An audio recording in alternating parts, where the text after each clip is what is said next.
Good evening, everybody. Feeling a little bit tired, but I'm good. Survived it, so I'm happy to scratch it off my bucket list and move on with my life now. You know what I'm saying? So, how y'all doing? Did y'all enjoy it? Thank you, thank you. I appreciate it. Hell yeah, he he hit harder. Everything hurt. His hands hurt. His head hurts. Everything hurts when I make contact. So it's like I'm like, wow. So and it makes you so fatigued trying to deal with him, trying to cause on the inside. You got to keep his arms locked up. I learned that from watching Lennox Lewis and Holyfield fight him. You got to lock his arms up, or he'll hit you with them uppercuts. So I was trying to keep his arms locked up, and every time I let him go, what you think I'm gonna let him go so he can kill me? Nah, bro, it's not gonna happen like that. So I had to work on the clinches, and with the clinches, it made it good. So I was able to land punches on the inside of the clinch and get him back before he could ever throw anything good. So that's what my strategy was going in. That's what our strategy was going in, was to clinch him on the inside, box him outside, clinch him inside.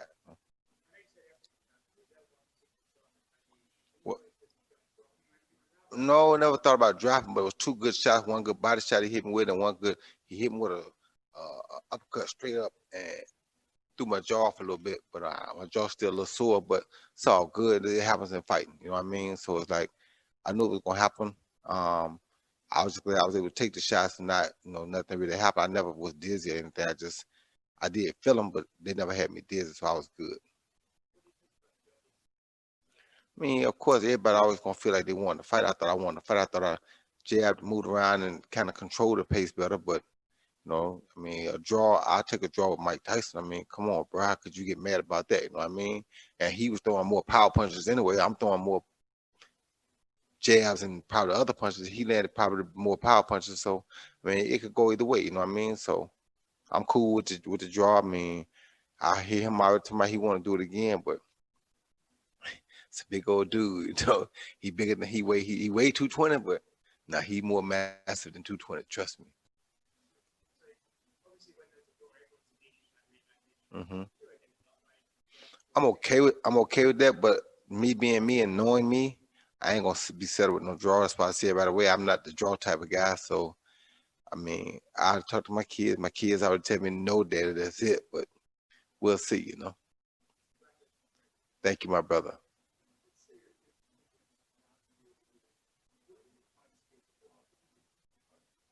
Mike can fight anybody if he just keeps going and stay in shape like he's doing now. Cause it surprised me that he was able to go them 8 rounds like that. And so with him going 8 rounds and strong like he was, he's capable of fighting anybody. Because truthfully, people gonna have a problem getting out of the first couple rounds with it. That was the hardest part, is getting past them first 2 or 3 rounds. So he can, if he catch you, you're gonna have a problem. Cause I mean, like I said, I was feeling everything. So I know that he's a really exceptional puncher still, and he can do anything he wants to do. You know what I mean? For him, it makes sense to do it a smart way, but he can do anything he want to do.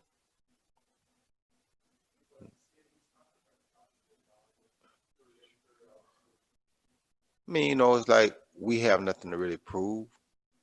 So I mean, if it made dollars, if it made sense, then I could see him going to do it. But he really got nothing to prove by that. I mean, for us to be able to do a dang on exhibition and break all them records like that, that's pretty amazing. You understand me? And it stayed in the confines of being able to do what you do, show your skills still, and everybody healthy, happy. So it's like I don't want to see nobody go do nothing stupid and go take stupid fights because we feel like we can, but like at the same time, you got to know your limitations, and it may be one or two we can get. And I'm sure we don't mind trying it, but let's see what happens.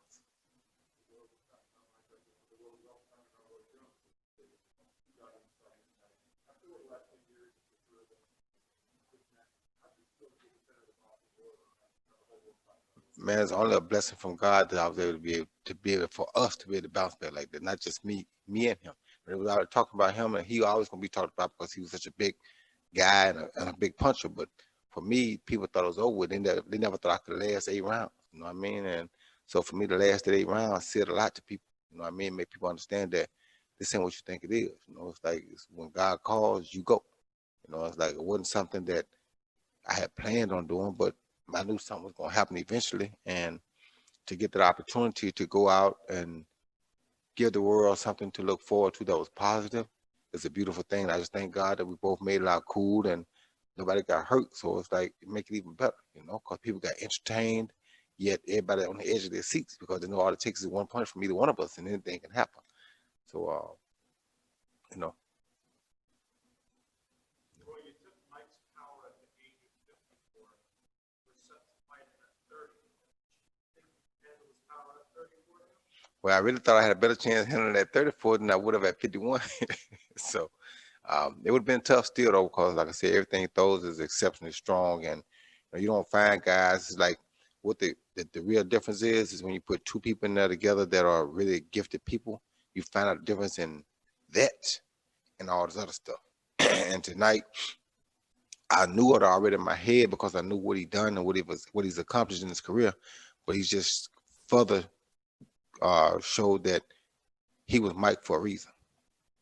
Mike landed 67 total punches. Which one of them do you remember the most? I think I probably remember the uppercut the most.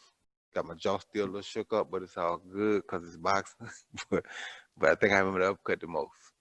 Connected with 37. I think the hook I throw was my favorite.